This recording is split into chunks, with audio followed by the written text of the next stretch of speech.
Hello, welcome to the Retro Game Club Podcast, Season 6, Episode 25, which is also Episode 188. I am Rob, and joining me is someone who just leaked the new NVIDIA GPU, Hugh. That's right. I don't even know what any of those words mean. What is an NVIDIA GPU? It's something that makes things go fast with colors. Okay. So it's for a video card. Yeah, who was it, Zodiac or someone just, for the third time, accidentally leaked the new NVIDIA graphics cards, the 5090. So, for a third time. I heard some random accessory maker might have accidentally leaked the Switch 2. That is true. Yeah. And it looks just like you'd think it'd look. It doesn't, because Nintendo usually reboots their system when they create a new model. I'm trying to think of consecutive the Wii and major Wii U. Nintendo systems that look the same. Wii U, DS, DSi, DS Lite, 3DS, 2DS. Yeah, but those are, those aren't the big jumping points. Those are iterations. This has been 7 years or 8 years, probably more than 8 years. This is just an iteration. So they're not going to do a new console. No. It's just the thing that's been working. All right. With probably a 5-year-old chip. Oh yeah. I mean, that's why the Switch costs half the price of the PlayStation 5. Exactly. Probably even less than that. Nintendo's probably making some good profit on those. Yeah. That's a good point.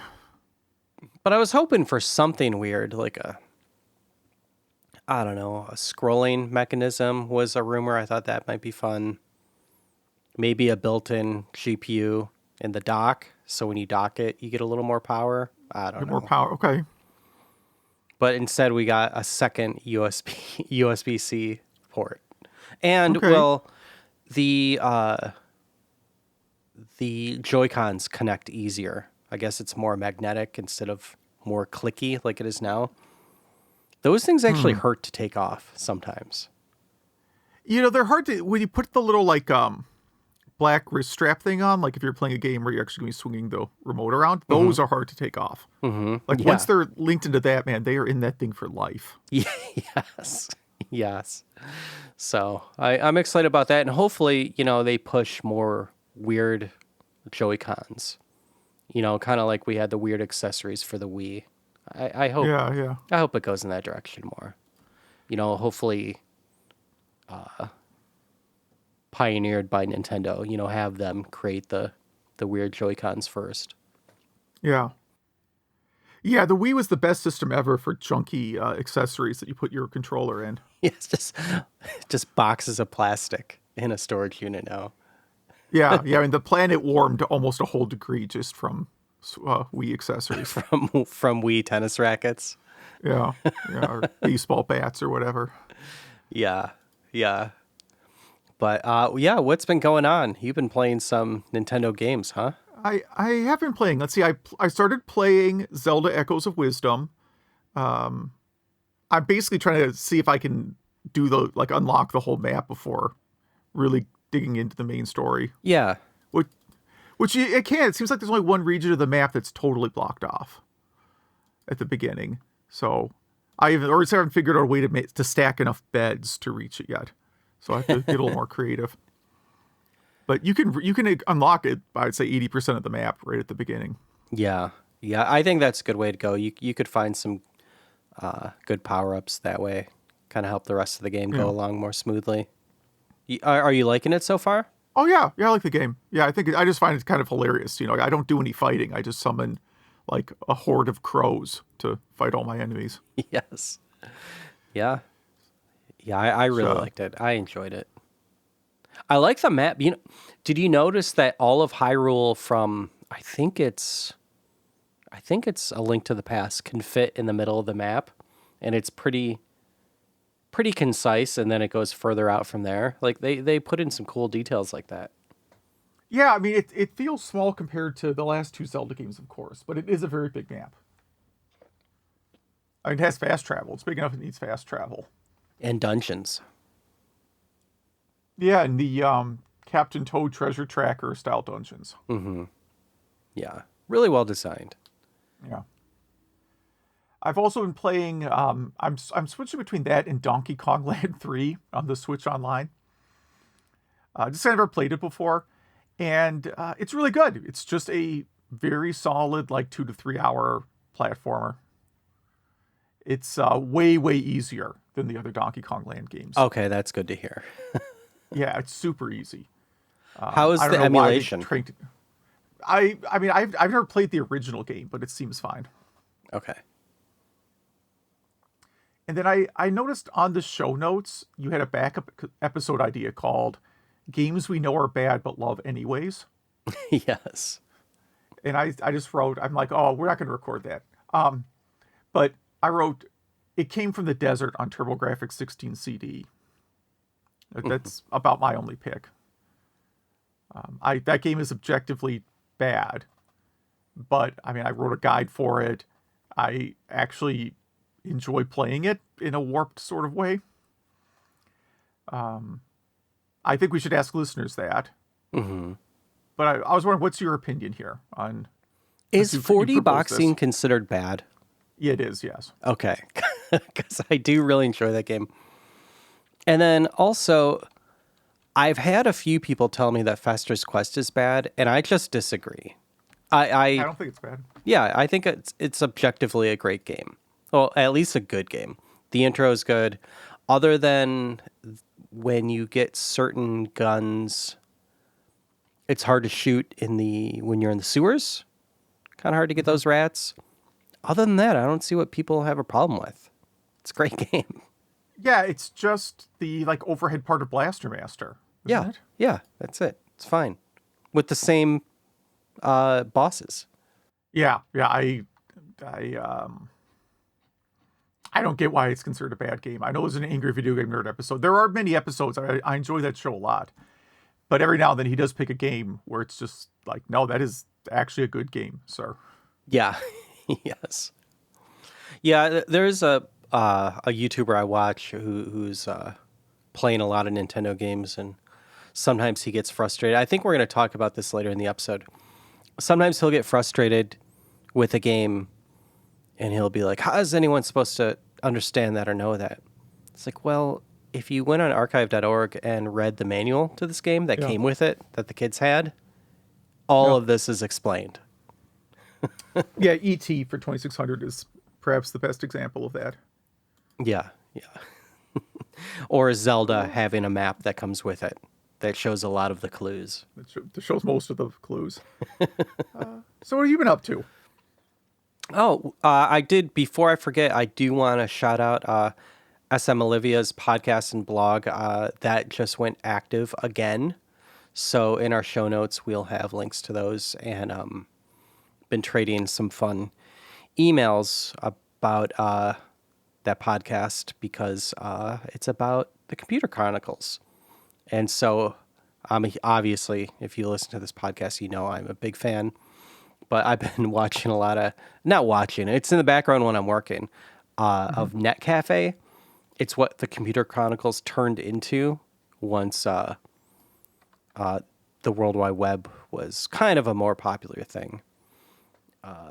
So if you like early internet, which I long for, definitely check out Net Cafe. And it's funny to see them interviewing, they interview 3 to 4 site creators. And then at the end, they come together and see which site they think will be profitable or make it or whatever. And, it's like early iterations of like eBay or Craigslist or Lycos and stuff like that, where it's like, and I would say only half the time they pick the one that actually kind of made any money. The rest, they pick some site that hasn't been around since 97. Yeah. So I looked at the archive.org page for this, and I decide next time I'm like, stuck in bed, like I'm sick or something for a week, or even a day, let's say, I will probably binge watch this. It's great. Yeah. And it's the perfect thing to have on when you're working too. There's a 1998 about voyeurism, people streaming their lives on the internet. TV shows online, UFOs. I probably visited some of these sites. Mm-hmm. Grim Reaper sites. Yeah, just humor on the web sounds pretty good. I want to try that one. Yeah, Finding that one's people pretty good. online. There's like goths on the net where they interview people who, think they're vampires and stuff. Okay. Yeah, a little bit of a Jerry Springer feel to that. Yeah. Radio on the web, all that stuff. It's great. So Net Cafe, check it out. Very charming. Well, radio on the web. I mean, that's how Mark Cuban made all his money. Really? I didn't realize that. That was how I got started too. He created broadcast.com, or he owned it, or I don't know if he was a coder, but broadcast.com was his, and he sold it to Yahoo for like $1 billion. And Yahoo probably ruined it. Well, no, it turned out that it was really radio stations figured out how to run their own feeds without using broadcast.com. Yeah. That it's not very hard to stream an AM radio station. FM's a little different because you might get into licensing problems, with the music. But that was the promise of broadcast.com, right? That you could stream radio stations. But then radio stations figured out how to do it on their own. That was that was my first internet job. This would have been 98 through 2003. We would stream local Detroit FM stations and AM stations. And, it was more than that. We would help broadcast college radio and stuff. Well, anyway, that's, Net Cafe and my early internet life. But let's see, what else? The only other thing other than our game club games is that my kid took over my PS5. He's been playing Star Wars Outlaws. Okay. And so that's been kind of frustrating because there's some PS5 games I want to play. And I can't use the portal because the games are on my PS5. So yeah. And that game is not one you can stream on the portal, I don't believe. Well, it depends what you want to play. The portal now can stream some games without a PS5. But I would need the highest tier, right? Right, you have to buy. That's how they suckered me into buying the highest tier subscription. Yeah, you have to buy but there was a Black Friday sale for that, so I figured I'd at least try it for 1 year. But yeah, so I can't just get him, like I have a PS4 Pro I could just throw in his room because most PS5 games play in PS4. But then I would have to get him a TV, and then I'd have to get something for my daughter because they always have to be the same. And my young kids are not going to have TVs in their room yet. No way. Yeah. They're a little young for that. I mean, they have phones and tablets that are equivalent to TVs, but I understand what you're saying. Yeah, exactly. Yeah. But yeah, that's about it. Should we podcast this podcast? Yeah, let's hit some news topics here. Some good stuff. I've seen this article, the first one. I think you posted, but I've seen this on a ton of sites this week. It's fantastic. This is the Project PSP Consolizer, which is called the PS Placeable. And it's fantastic. This is specifically meant for PSPs that have broken screens. And you can either purchase, even though it's out of stock right now, this Consolized PSP, or you can 3D print this yourself or send it to a 3D printing place. And there's instructions on how to do all this stuff where it turns your PSP into a top-loading PS2 looking console with Bluetooth support and everything. HDMI out. Yeah, that's the interesting part, because you get the PSP supports component out already. You can plug a PSP into a TV. It's not a great way to play it because you have these, they're component cables. They're thick cables. Yeah. That you're connected to this little handheld system. And it's not even like, it's like 480 resolution. It's some crazy low resolution when you do this. So, but that probably means building HDMI out was, I couldn't do it, but it's relatively easy because it already has component out support. Yeah.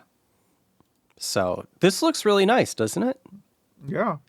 Yeah, I would use this to watch abridged versions of movies. Yes. Yeah, very cool. And it comes in different colors, so if you have different PSP models, you can make a match. But yeah, very neat. I'm excited for this one. And if you have a 802.11 A, what was wait, was A before B? I know A is before B, but I can't remember with like the specs because like the PSP doesn't support internet like Wi-Fi after a certain standard. I think it went to G, but I could be wrong. It doesn't go to G because I can't. Okay. I know for a fact you can't connect it to G. Okay.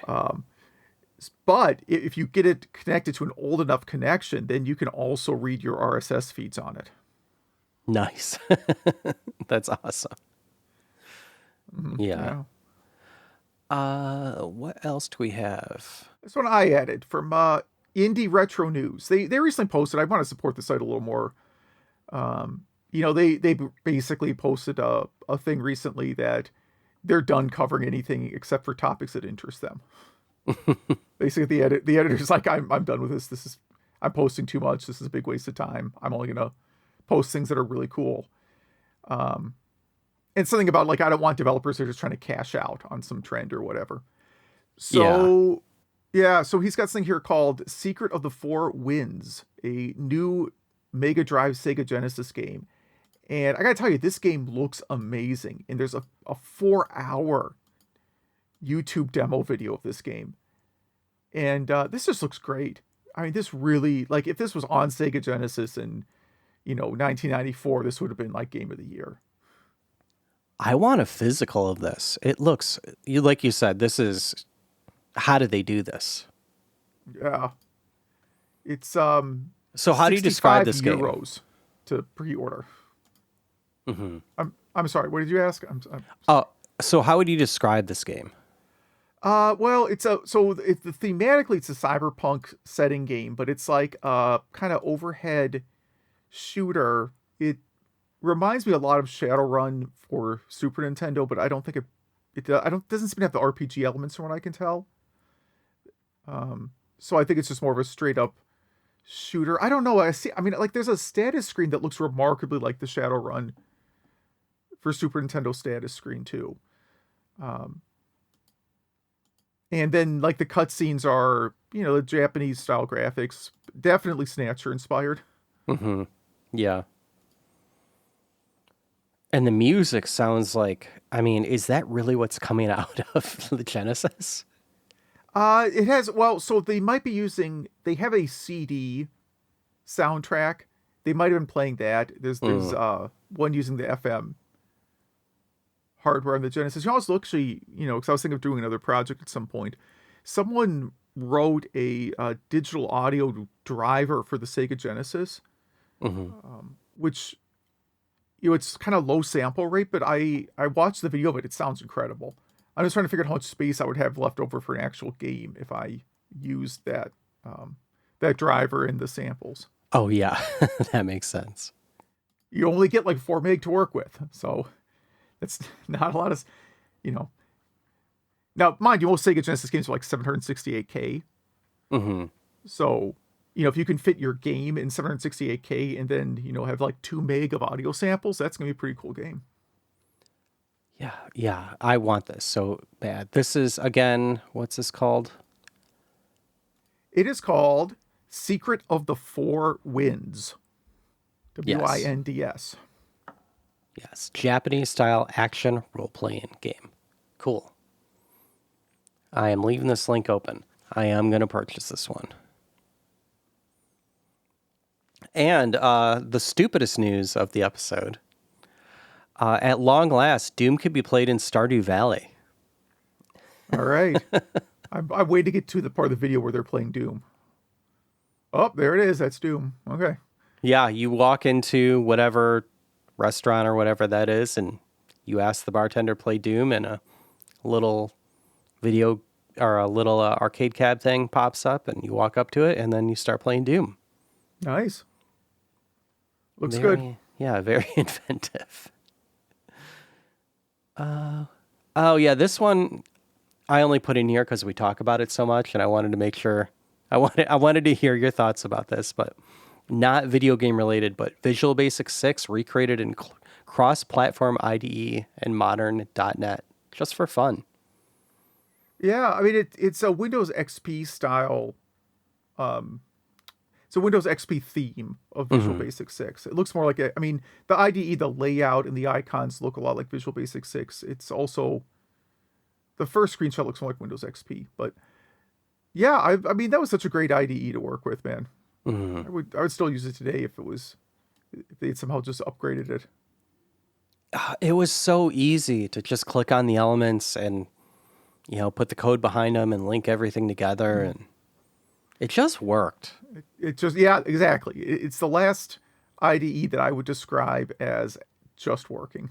Yes. Yeah, very cool. At first, I thought this was a web implementation, but I don't think it is.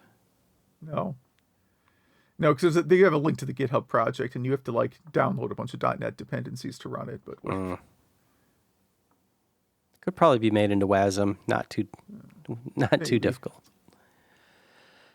And then, what do we got here? Virtua Fighter 2 is getting a physical release on Xbox from Limited Run Games, and I wanted to put this in here. We don't put too much limited run games in here anymore, but I thought this was a cool one. I really think Virtua Fighter needs to get more attention. That's all. Yeah, it was a fun game for the time. Yeah, it was between this and Tekken 1. And I don't know if deservedly. I think they're both great games, especially Virtua Fighter 2. It was just great. And simple enough where you didn't need to know so many combos to play it. And yeah, the combos were basically, punch, punch, kick, as I recall. Not literally punch, punch, kick, but at least one of the combos was just like punch, punch, kick. Yeah. It wasn't some big convoluted sequence you had to memorize. And I think that's it. That's it for news. We got a topic this episode, which yeah, kind of last minute, but I think we got it together. The official Nintendo Player's Guide. So you linked to an archive.org version of this. Mm-hmm. I have one here in person. I don't remember where I got it, if it is from when I was a kid or something I got later. I honestly don't remember. But I actually have a physical copy. I have one here as well, but I will be using archive.org because I could zoom in because my eyes are so bad. Yeah, I know. I was having that conversation with a friend who's like the same age as me about when did you lose your eyesight? At what moment did suddenly you realize you can't read anything anymore? I was at the gym the other day and I couldn't read my lock combination and I was starting to panic. That's happened to me too.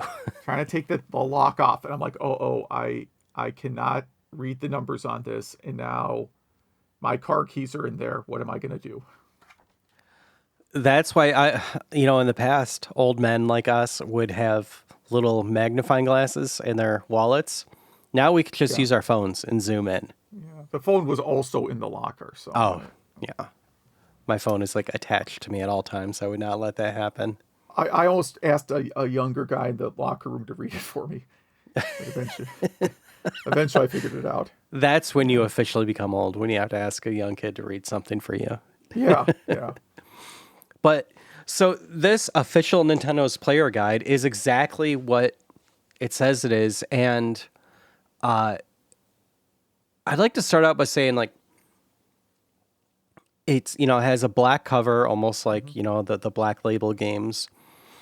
And this came out almost just under a year before the first Nintendo Power. So it's really a proto Nintendo Power, and it feels that way, even though it's 5 times thicker. And it only had 5 or 6 people that worked on it, just like Nintendo Power, with Howard Phillips as editor. And I really think those first few years at Nintendo of America, it was just a ragtag team, right? It was, for sure. Absolutely. And I would bet that 2 out of 3 kids in America owned this, if not more. It could, yeah, I think so, because you didn't have hint books yet, and it was just so cool looking. I'm trying to see if the price is on this somewhere. I don't know. Maybe there was a period, and I forget which game store it was. I don't think it was Toys R Us. But if you bought a certain Nintendo package, it would actually come with the official guide. Or the official guide? Okay. I think that's fantastic, and it makes sense because the last quarter of it is just ads for games. Yeah. Yeah, and like the strategies themselves, some are very useful, but they're also kind of abridged. Like it starts with Legend of Zelda, which is fine, but I don't think there's a lot in the Legend of Zelda guide that is not in the manual too. I would like to point out that there is about 5 spelling errors in there. I don't know if they're spelling errors or they just didn't know. Like instead of Zora, it says Zola. Zola, yeah. What else? There was some really funny ones. Zola. Now, isn't old woman, in the first one, don't they call her Impa instead of old woman? I have to go back and check that manual. I thought she was just called old woman. Oh, okay. Too. I could be remembering that wrong. What else? There is some other. I'm trying to find the other spelling errors in here. I don't see them though. There was a straight up like not, Zelda jargon spelling error, which I could definitely see happening. There was like an actual spelling error in here, but I can't find it. Yeah, I'm sure. But yeah, it's got a map of the overworld showing you where all the dungeons are, and then like maps of the first 6 dungeons. Not all of them, just the first 6. Yeah, that is strange. Like, why not just not give this Commando? Whole guide is like that. Like Punch Out is second, and it only goes up to. Oh, where does it go up to? It stops at the second bald bull fight. Yeah. Or is that the first bald bull fight? Wait a second. Doesn't he return later in the game? I do think it stops at the first one. The first one, yeah, because right there, second page. It lists that you have to fight him a second time. And there are some games like Commando that seem a bit forced, where it's like the whole, it takes 2 pages for them to say, I don't know, try getting the machine gun. This is a vertical scroller. That's, Yeah, I mean, like they have maps of Commando, which you don't need a map for Commando. Mm-hmm. And the Commando maps look hand drawn. They're pretty interesting. And is it after that? Is it Mario? Yeah, Mario is after Commando. I don't know how they pick the order of these, but yeah, Super Mario Bros. Is after Commando. Not alphabetical, and it gives a little bit of background. It says the people in the Mushroom Kingdom, were turned into bricks and stuff. But it lists one of the first things it lists that they were turned into were horsetails. Is that a thing? Yeah. Are there horsetails in Super Mario Brothers? I don't believe so. This does explain how to get endless lives. That was not a hack people knew about yet. Mm-hmm. And then, of course, the thing that like someone discovered, some player recently discovered online. Yeah. In 2016, yeah. Continue after losing all your Marios. Well, yeah, we knew that. It was in this book. Yeah, I think that article from The Verge literally said, like, my whole life is different now. Yeah. Like, my whole life's been a lie. Uh-huh. They labeled the beanstalk as ivy. Is that correct? Yeah, they did. Am I the only one that called it the beanstalk? I would have called it a beanstalk, too, because it would tie to the myth, the Jack and the Beanstalk myth. Mm-hmm. These are really long. The maps are hard to see. It's not just because I'm old at this point. I have my glasses on, so I can actually read this. But they're pretty small maps. I mean, even for a kid, these would be pretty difficult to read. Yeah. And it, gives you the tip on how to jump on top of Koopa Troopas, well, the Koopa Paratroopa. But it says jump and kick. But it's like, no, you're just jumping on the head. Like, there's not another button. There's not a kick or punch button. I would say, though, one of my first comments about this that I forgot to mention is I would like, if I had the space, I would print like wall-size versions of some of these pages and just use them as wallpaper. Like some of the artwork and stuff in this magazine is really, really incredible. Yeah. Yeah. Other than like, there's, what is it? The Hammer Brothers one is the most noticeable, where it's at a bit of an angle. I don't know if when they went to print this, like the image they used kind of went off a little bit, but Yeah. that's the only one I really noticed that with, and it raises my OCD. But how they got all these images is just fantastic, because that wasn't easy. Like, you remember back in the day, oh God, I hate that saying, but anyway, there'd be ads in magazines to take pictures of your computer monitor and TV. Like, it'd be like this cone-shaped thing you're supposed to put on the TV and then put your camera into. Like, they must have been doing stuff like that, because there was no other way to do it, right? Yeah, I can't imagine how else. I mean, they could have done some things on a dev kit, but even then, you still have the same problem. Yeah, and there's no Photoshop. You know, this stuff was really difficult back then. What do we have next here? Next is Ghosts and Goblins. Oh yeah, I kind of skipped over that one a little bit. It seems to describe the torch as being two different weapons. I was really confused by that. Torch 1 and Torch 2. It's only right, but it's the same weapon. Yeah. And here, like, you can tell again, because like the resolution on, they like really zoom up on the enemy photos, the enemy guide in here, and some of them are a little bit blurry, but way better than I could have pulled off at that time. And then it has some. It doesn't have like full maps of Ghosts and Goblins, does it? No, it does not. I skipped over Top Gun as well. Yeah, I don't even like Top Gun. Double Dribble, they tell you how to get the big animations happening, but I actually didn't really realize, or didn't think about it, that the teams in Double Dribble actually play differently. The AI. Yeah, the ones that are all like the Chicago Ox instead of Bulls and Yeah. all that stuff. Yeah. Zelda 2, The Adventure of Link. This is a pretty big guide. Mm-hmm. This is one of the pages I would blow up, is the map. They have the map page here that is really nice looking. At least of the Western continent. The Western continent is strange because, correct me if I'm wrong, but is this a mix of pen with ruler and watercolors? It is, yeah.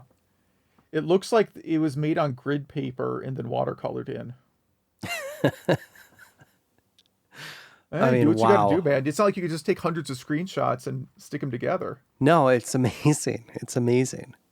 And then it's got maps. Again, it stops short. It only goes up to the 3rd dungeon. Yeah, yeah. And the maps, too, also seem watercolor painted. Yeah, it looks, again, like maybe grid paper that's been colored in. Mm-hmm. I wonder if they're, like, from design. Like, I wonder, because that was a newer game. I wonder if these were, like, the design documents for the game they used. Oh, interesting. That's a good theory. Because there's not a lot of other maps that look like that. And per usual, I forgot to say on the top of this to, obviously, if you're listening to this, please get on archive.org. There's a link to this in our show notes. Read along with us. The next one is Metroid, the jewel of this of this whole book, I think. Yeah, huge. This is like, again, when I talk about pages to print out, the map pages from this guide are amazing. Yeah, I don't know how they did this. Just incredible. Yeah, basically a full map of a couple zones in Metroid here. You have, Torian, Brinstar, Norfair, Hideout 2, Hideout 1. I think it's the whole world map. With almost everything pointed out. Yeah. When people say, how did you get through Metroid the first time? This is how. This is how we did it. Yeah, awesome pages here. And then lots of just secrets in Metroid, showing you how to like reach some of the secrets that like the energy tank that's up in the ceiling. It shows you how to get that if you couldn't figure that one out on your own. If you were not able to do that, that's how step by step. Rad Racer, I forgot. I'm talking away from the microphone because I'm holding up this magazine. Oh, that's fine. Rad Racer, yeah. Yeah, you could do 3D. I always forget it supported 3D glasses. Yeah, I have not done most of the map. I'm not very good at Rad Racer, so I've not seen any of these late stages. It's a hard game. I think we talked about that. We just reviewed it like this year. Yeah, yeah. I've never Ring played Ring King is King. next. Yeah, Ring King looked bad and still does. It looks not good. Oh, and Rad Racer had the same continue as Mario. So someone tell that guy at TheVerge.com, Yeah. and his life could just be ruined.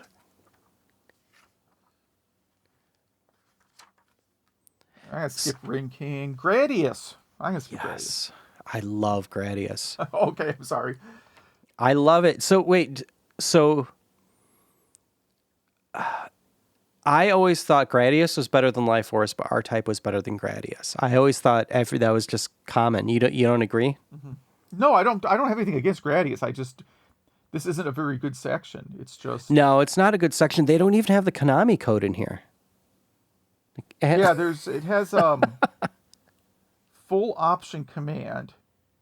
No, it has it right here. Up, Oh, it up, does? down, down, left, right. Then press B position, A position. I don't know why they call the buttons positions. Where is that? On page 67 in yellow. The yellow block on page 67. Oh, okay. I glazed right past that. But so if you had to put Life Force, Gradius, and R-Type best to worst, what would you do? Oh, I've barely played any of those. Really? Yeah. I played R-Type a little bit, and that one sort of depends on which version you're talking about. Life Force is probably last. I'll probably go, Life Force, then Gradius, then R-Type. Okay. I think that's right. Kid Icarus is next, and I was just thinking, Kid Icarus I did about a month ago for this show, and I got lost in the last dungeon, and now I'm irritated that I didn't just go to this magazine, because here it has a full map of the last dungeon. And I always forget about the second controller hack. If you go into the shop and press, I think, A and B together, So, yeah, it'll either give you good prices or bad prices. that's what save states are for. Yeah. I wonder what the randomizer is for that. Because speedrunners have locked it down. I'm sure they have. Yeah. Pro wrestling. Another game I didn't think there's that much strategy to. Yeah, let me look at my notes here. Oh yeah, each wrestler has a weakness. Best to learn them, and then they don't tell you any of the what they are at all. It's like, what's the strategy guide for? Tell me what they are. But it does give you a few strategies. What moves not to do in the beginning. How to weaken your opponent first. Castlevania is the next one with how far does this go into This is one of the longer sections, but it doesn't go all the way to the end of the game, I don't think.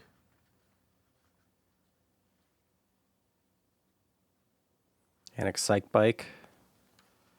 Yeah, that's another one. I am Yeah. Don't let your engine overheat. That's about it. Memorize the course. Arkanoid, pictures of every stage up to round 17. But when they do the game description, they don't go into the lore at all. It's just like, there's a bar and a ball. Don't let the ball fall past you. That's it. But it's got the round select code, stage select, and continue code. Again, we hope no one's life is changed by discovering this now. Yeah. Or by discovering the secrets in Russian Attack, which is next here. I glazed past that one. Yeah. It's another game you don't need the maps for. Yeah. Donkey Kong is next with some, general... This is just 2 pages. It's just general strategy for the game. But they go pretty deep into Rygar. Yeah, well, you need to. Rygar is... First of all, I don't ever want to play Rygar again, but after looking at the maps for it, I definitely don't ever want to play it again. These are some giant dungeons, man. I did not realize how big. like the last dungeon in this game is, and how like confusing. It's not just that it's big; it's that the route through it does not make any sense. Yeah. Yeah, so they use like 8 pages for Rygar. Spy Hunter, they go on to describe how you could get to the boathouse, but then they have a map that doesn't seem to show you how to get to it. Yeah, you just keep going left. I thought. Okay. Weird. That is a hard game. I don't know why, but I kind of went past Goonies 2. I think it was getting a little late when I was reading this. Oh, yeah, Goonies 2. It's the problem is it's kind of hard to read the maps on this one again, and then it has a lot of like, it's because the rooms where you move around in first person view, they have like this grid system where they're trying to show you the layout of those rooms, but it's kind of a confusing read. I think that's the weakest part of Goonies too. The Yeah, first and then person this stuff. one here, page 115. This is why like I never finished Goonies 2. This Yes. nuts like the this map, the route chart map that shows you where the front stage and backstage are connected. It Yeah, looks this is like a exactly, circuit yeah. board. Yeah, that's exactly why I never finished the game. Like I like this game, I like the concept of this game, but trying to navigate that, forget about it. Yeah. I didn't realize the guys in Akari Warriors had names. Oh, Paul and Vince? Yeah. Like hair metal names too. Look at that. And again, you don't need maps for Akari Warriors. You don't. Does this give you the? Yeah, there it is. The continue code. Okay. And the stage select code, which I remember being ginormous, and it is. Up, down, A, B, left, right, A, B, up, A, down, right, right, left, B, up, left, A, right, B, left, right, A, left, up, A, down, A, right, left, B. Is the stage select code. Wow. It's shorter just to play to the last stage. And then Kung Fu. Kung Fu, last up, last but not least. Okay, last but least. Wait. I was going to say last but not least, but perhaps this is. It might be. Kung Fu. And then it's weird that the next section is called Game Guide because I felt like what we were just in was kind of like a game guide. Nope, this is just ads for Nintendo games at the end. And they do go into Arkanoid's lore into this. So it's 3 games per page and it's like 40 pages. And just this last section. And it has the title, the box art, a screenshot or two. Well, it's a screenshot and the opening screenshot, the start menu, and a little description. Plus which genre they think it's in. Adventure, action, sports. Light gun. Oh, yeah, yeah. As soon as any like vaporware in here. I mean, stadium events is listed in here. That's borderline vaporware. I would consider that as vaporware. And then the educational section has 1 game. Yeah. So I have a question. What do you think at the end here? Did you look at the coming attractions? Oh, let me go all that way. Because you could just flip to the page. I gotta scroll here. So yeah, RC Pro-Am, which feels like an early game. Mm-hmm. TNC Surf, Contra. Wizards and Warriors misspelled. Warriors is misspelled, but that's okay. Return of Donkey Kong. Yes. This is your chance to get a hold of that barrel-throwing, mischief-making rascal Donkey Kong and take control. Nintendo's best-known character is back, and he's up to more tricks and trouble than you can imagine. What game is this? It's not Donkey Kong Jr., and it's not Donkey Kong 3. Nope, I think that is the vaporware in this. Wow, yeah. Dragon Power, that turned into a different game. It's a different game. Dragon Power is, yeah. Oh, what is that now? Oh, jeez, what is that game? Because some of these, it's just a different name. That actually ties into your game for this episode. Yes. Interesting. Goku and Nora, your mission is to find the dragon's 7 crystal balls. With the help of Wind Wave and Magic Pole. Oh boy, what is this? Yeah. It's not Legend of Kage. It's And it's not Alex Kidd for sure. And I think one of the most fun things, I can't remember if this is in the archive.org version, at the end, there's a directory of game publisher addresses in case you want to write them a letter. Obviously. Well, so, this is what I was saying before is, this predates Nintendo Power, which explains why Nintendo Power started with Super Mario Brothers 2 and, didn't go back in time at all. And then also, I think there's an alternate universe where they didn't make because Nintendo Power came out every other month, right? Mm-hmm. Mm-hmm. They didn't make that magazine. Instead, like every 4 to 6 months, they would just come out with a book that you would buy, and it'd be the official player's guide, volume, whatever. I think there's an alternate universe where that could have happened. Yeah,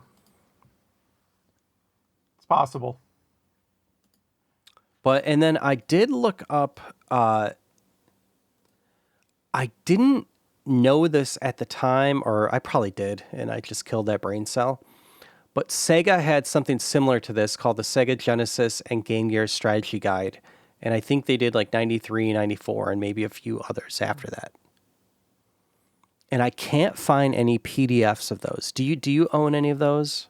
No, but I do have this one book. This was literally the first book I ever ordered on Amazon. Hold on. I'm grabbing a book as well. So, I don't know if this exists on archive.org or anything else, but where is my window where I can see where my camera is? I literally created an Amazon account to order this book. TurboGrafx 16 Secrets. This is volume 2. I believe I used to have that. Mm-hmm. It was sold out everywhere, but then I heard about this site called Amazon back in 1999. And sure enough, you could just buy it straight up. So along with my Black Friday purchases, which are all on Discord, so if anyone is interested in the crazy amount of Lynx games and random weird Switch games I picked up, please go on our Discord. Mm-hmm. I found... Let's see if I could get this in the camera. Wait, I can't see myself. Yeah. Here, can you see this? I can't see myself right now. Beyond the Nintendo Masters. Yeah, this is really strange because there are no real photos. It's just a novel. So it's like Nintendo Power, the book, where you just read about the games you're playing, and it does give you the tips, but there's no pictures or anything. Very, very random. And the cover art is just amazing. So, and there's a second edition too I would like to get. But yeah, thanks for reading that with me, doing that last minute topic. I thought that was awesome. Yeah, well, luckily I had it. So I had a copy, so it worked out great. Do you have a lot of books like that? Like, is that like part of your collection? Yeah, I don't really intend to collect them, but I have a bunch. I have a ton of this kind of thing. Absolute whole shelf of 20, well, more than 20 of these. How about Nintendo Powers? Do you have those? I have a bunch. I don't consciously collect it. Mm-hmm. Just that takes up too much space. Yeah. And archive.org exists, so you could look at those at any time almost. Should we do the game club? Yeah. Let's look at our picks of the week, or episode, I guess. Not so much I did Tomb Raider from 1996. I played on the Evercade because I owned it. I own that cart. I was definitely going to play it. It is not the remaster that just came out, which is strange because it came out almost at the exact same time as the remaster. And so tank controls are a bit rough. The music in this port, I can't tell if it's Redbook audio or MIDI. Whichever answer is correct, it's still impressive, and I still really liked it. I didn't play this too much back in the day. I definitely played it, but at this time I was more into like Doom and Civ and Street Fighter. And just playing this again, I'm not going to go into the history of this game. If you're listening to this podcast, you know Tomb Raider, So I remember why this was revolutionary, but this early 3D generation, I think, is the generation that aged a second worst. I think the CGA generation of computer games aged the worst, but early 3D, it's a bit rough to play. They were still figuring it out, and but it's still fun. The jump mechanic is a bit strange because it feels like you have to jump, like, I don't know, you have to push different buttons if you're trying to grab walls and stuff like that. Yeah. And this does not have the worst bats in any game. I thought the bats were fine. But I enjoyed it. I'm still in the first world, and I intend to beat it this playthrough. It's not a long game. And yeah, what do you think of this one? So I played it on the Sega Saturn. I own it on the Saturn. I will zoom in on, you can see how much I paid for it. It's blurry. $2? $2. This was on clearance at Half Price Books for $2. Back before Half Price Books discovered eBay. If you've been to one of those stores lately, you will not get Tomb Raider for Sega Saturn for $2 there.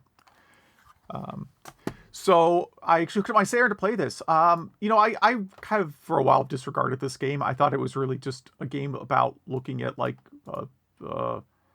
unrealistic digitized character. I thought it was about ogling this character was the point of the game. Yeah.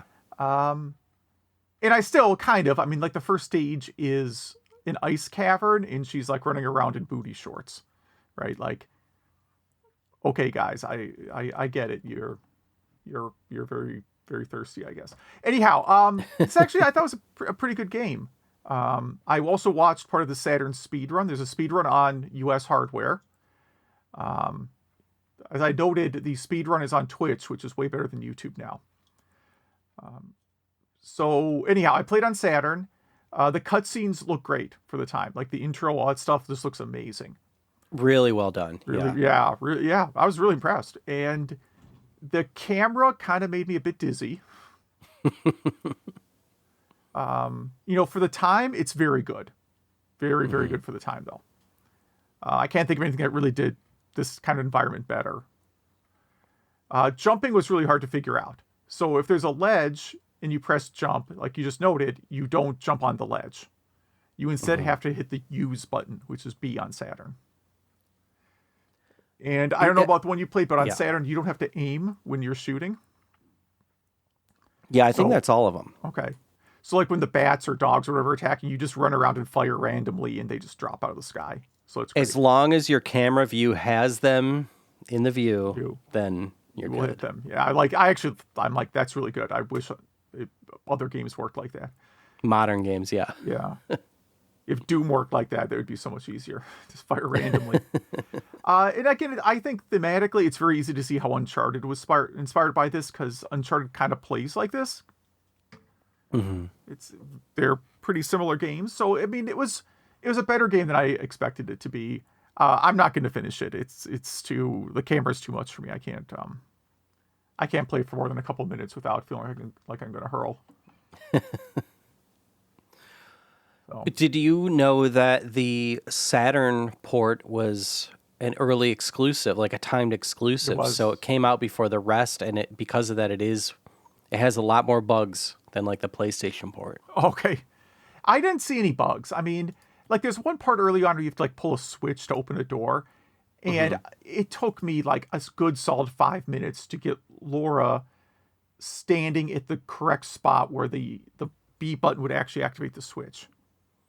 That was a complaint of mine. Grabbing items on the ground too. I was like, is this just part of the scenery? Like, why can't I get this?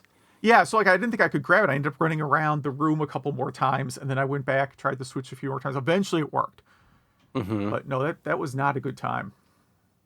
And yeah, so this game I think works on some kind of grid system.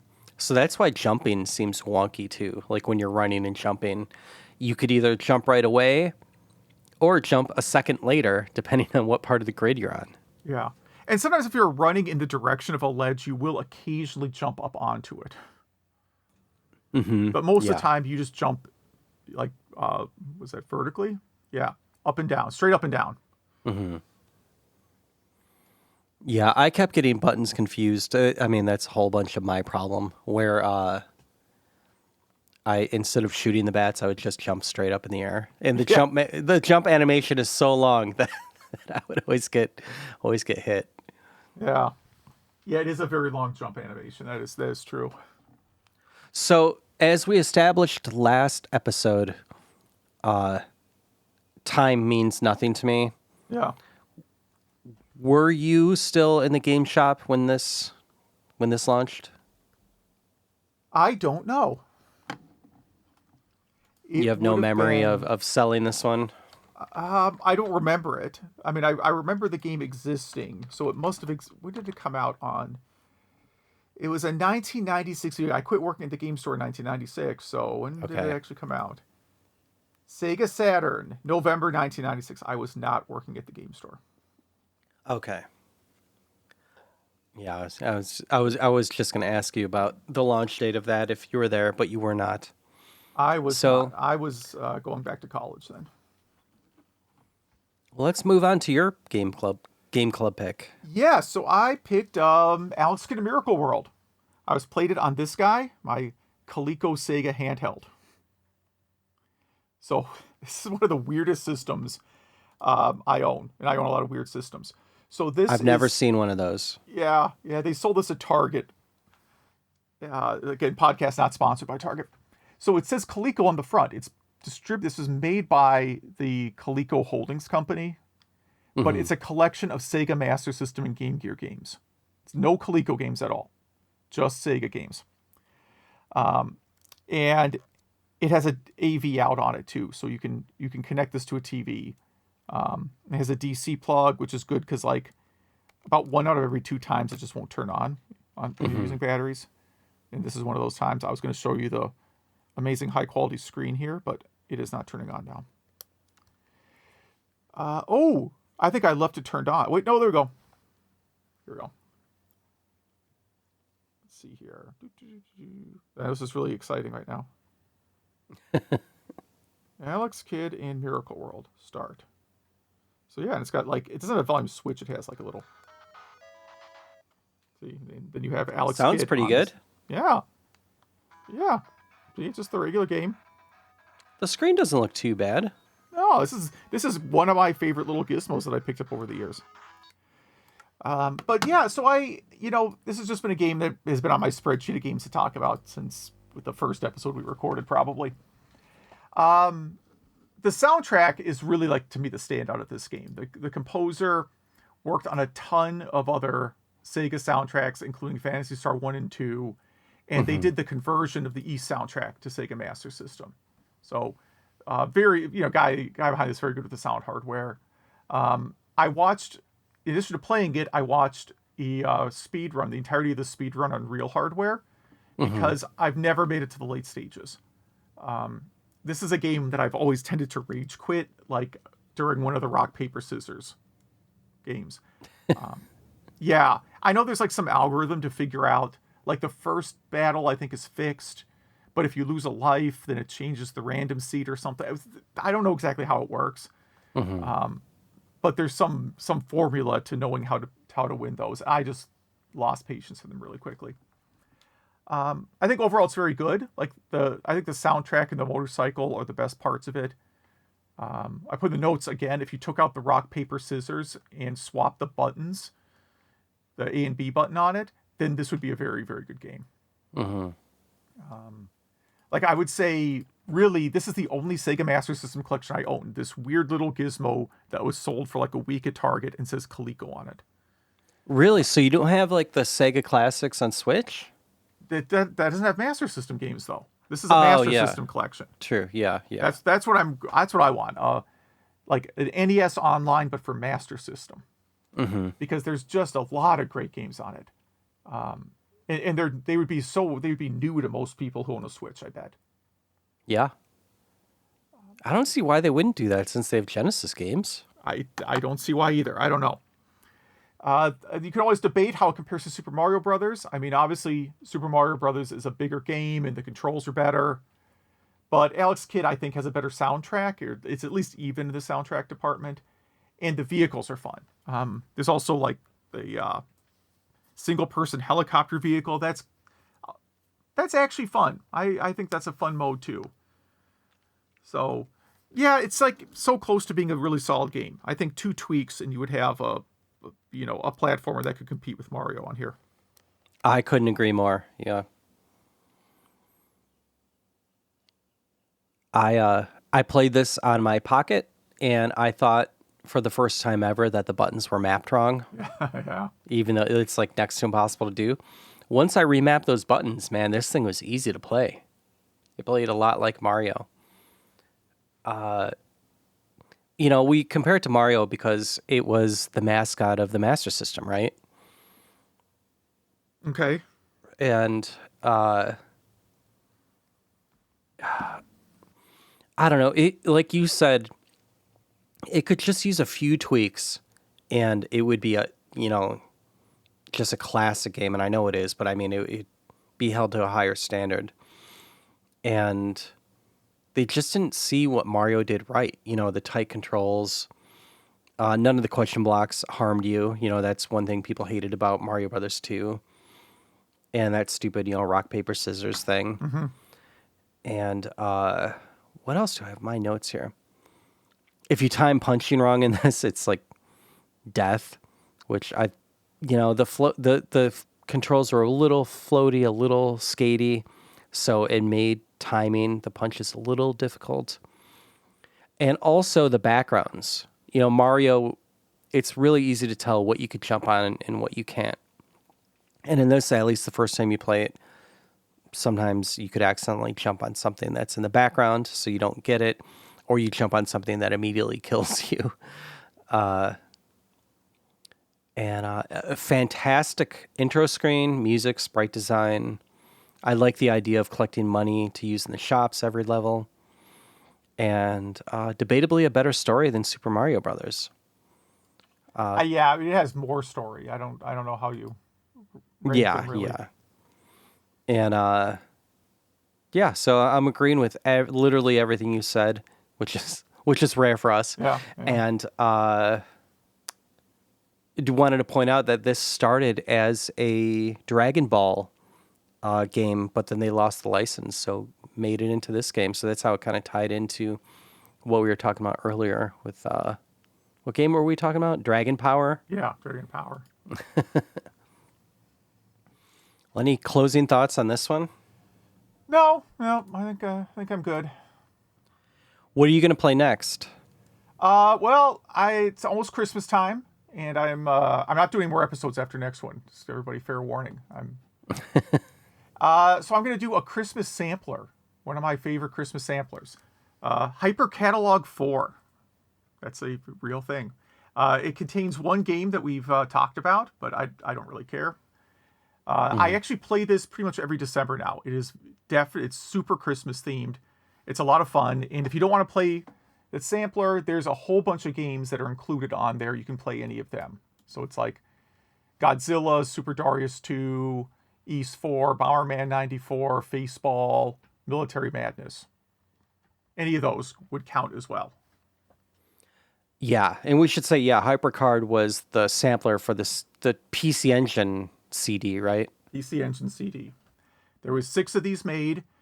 This is the Christmas themed one, and it's really overall the best collection. Everything except there's a demo in there called Soul Munarge. I probably didn't pronounce it correctly. That is just a video. That's just like gameplay footage. Everything else is playable. You can play for a stage. Well, actually, Military Madness is the full game. They put the full game on the sampler. Really? Mm-hmm. That's it was cool. on almost every iteration of the sampler. So, like I said, there's 6 of them, and Military Madness was included on a couple of them. So, I don't know. maybe there was a sequel coming out around the time or something. Mm-hmm. And they wanted to help, promote it by giving the full game out.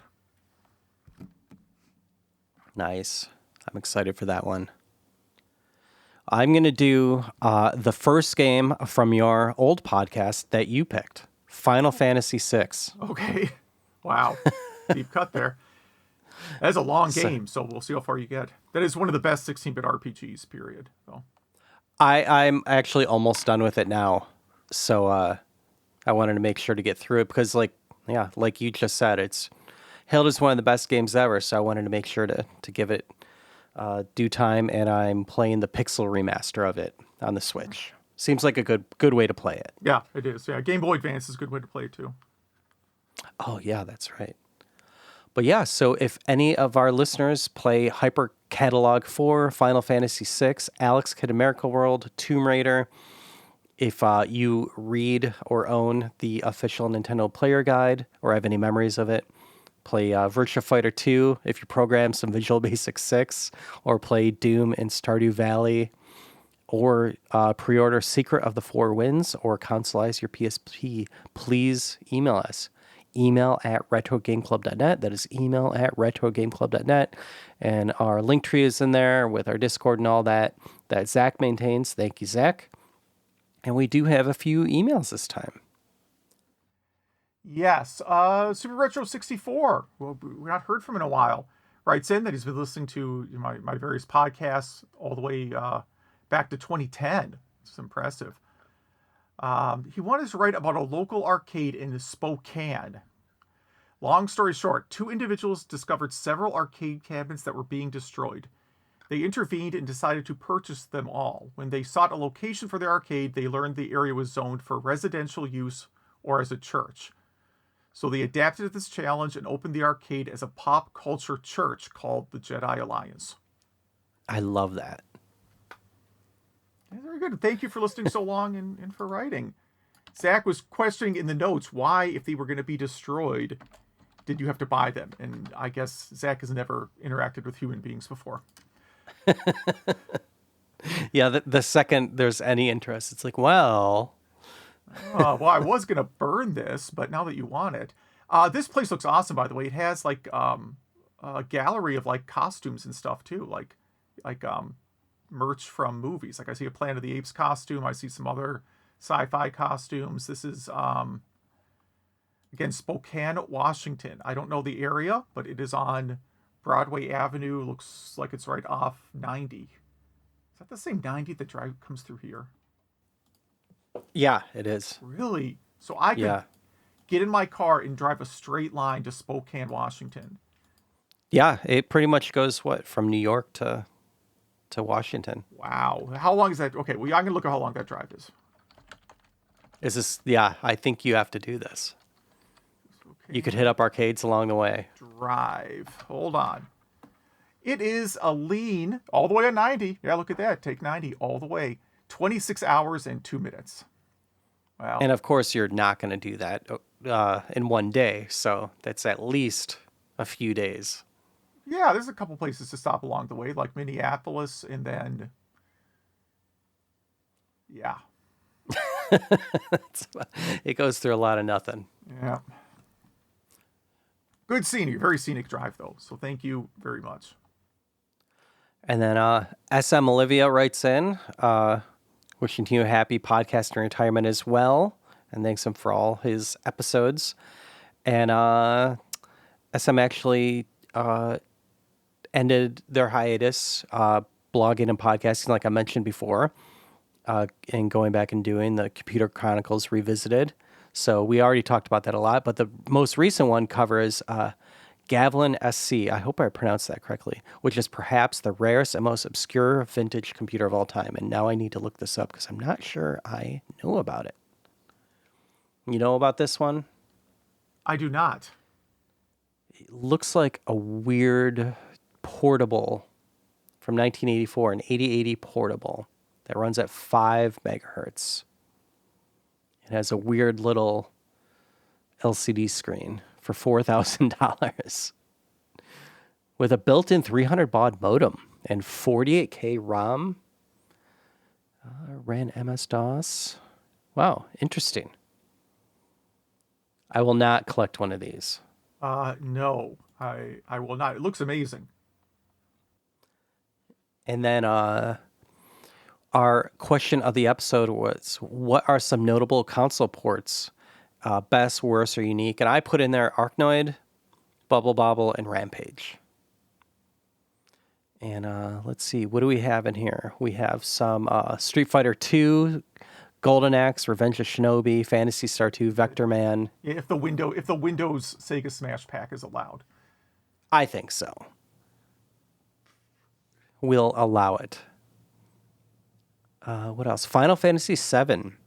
Okay. And for this person, it took a long time for it to ever start, but then he disabled McAfee and it loaded in like 1 second. Oh yeah, that's the on-write scanning.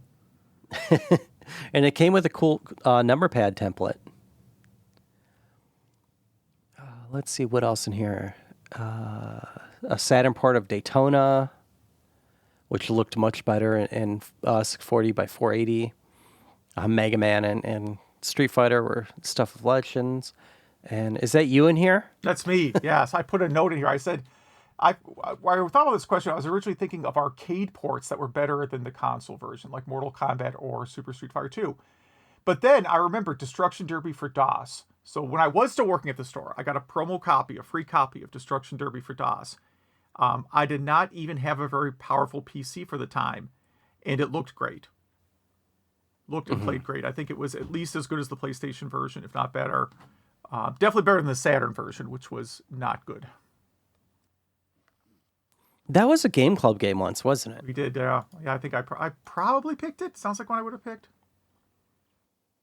I think so, yeah. And then someone writes in about Alex Kidd. He loved that game, had it on the Master System as a kid, and thought Alex Kidd looks so cool, much better than Mario, even though Mario was still a lot of fun. And so what are our next games? Final Fantasy VI and Hyper Catalog. And the next episode is your last episode. Yeah, my last podcast episode ever. You got to film yourself just office spacing your podcasting equipment. No, I'm gonna keep it around with a baseball bat. I don't really see. I mean, like maybe at some point I'll change my mind. I doubt it. I think I will. As I enjoy the show, I legitimately enjoy doing the show, but I also, am just kind of burnt out on it all. Well, you can only talk about retro games for so long, and you've been doing it for 15 years. It is, yeah. I mean, like, there's a lot of things like that. Like, I like football. End of the football season, I don't want to watch another minute of football. So we'll see. I just don't watch much football anymore. I'm kind of burned out on that too. We'll see. We'll see what I decide to do afterwards. I mean, I have some plans that I don't want to talk about on the internets. But yeah, a long time. It was fun. I'm glad you talked me into doing this show. And you have one left in you. One left. Yeah, we'll see. We'll see how that goes. So I wondered if it'll be like some people put in their notice at work, and then on their last day they kind of leave early. I wonder if you'll just drop in the end middle. Early. Just drop off a Google Meet early. Man, the last 2 times I've this is how long I've been podcasting. Man, this has outlasted. Hold on. I've had 4 different jobs since I started podcasting. Okay. And again, it's not because I get fired all the time. It's like I started when I started podcasting, I was working at a company that I was just fed up with. I'd been there like 10 years and I could not tolerate how they were treating technology workers there. And I went to a different company, and that place was so incredibly boring, I quit after a year.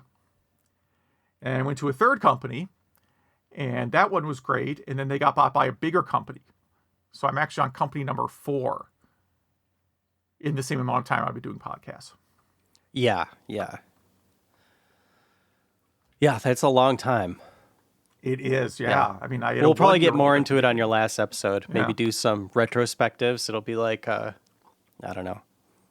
I have not planned the last episode at all. There's no surprises. No, there's no surprise. But I want to say is the last 2 jobs that I voluntarily quit, man, I did not leave early. I was probably there later on my last day than I was there on the average day. Because you have to hand stuff off. They hand stuff off, and I don't like leaving people just hanging, So I just want to make sure I got everything finished and anything I had to transition moved over. Even the place I only stayed at for a year, I still had a ton of stuff to transition over to someone else. So. Well, cool. I think that wraps this one up, right? What do we have again? We have, I just said a Hyper Catalog 4 and Final Fantasy 6. Yes. So play all of those games and beat Final Fantasy 6 before next episode. All right. Well, thanks for listening.